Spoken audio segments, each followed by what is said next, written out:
Pa, sve realno, da, zaista se dobro radi, praktično privodimo pripreme kraju i sve osim prvog mesta smatramo neuspehom. Znači, želimo da skinemo, kako da kažem, sa nas tu neku sliku koja je proizvedena tokom proteklih godina kao neki večiti drugi. Znači, uvek smo tu negde na pravom putu, ali uvek kiksnemo protiv glavnog rivala.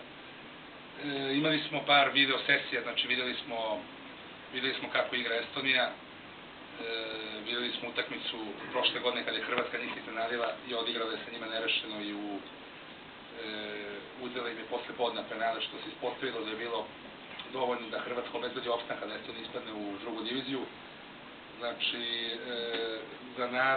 za nas kao igrače mi ćemo dati sve od sebe, ta prva utakmica dolazi po nekima možda u pravom trenutku, po nekim u lošim. Ja mislim da je za nas kao tim dolazi u pravom trenutku, kada je prva utakmica, možemo dati sve od sebe, nema štednje.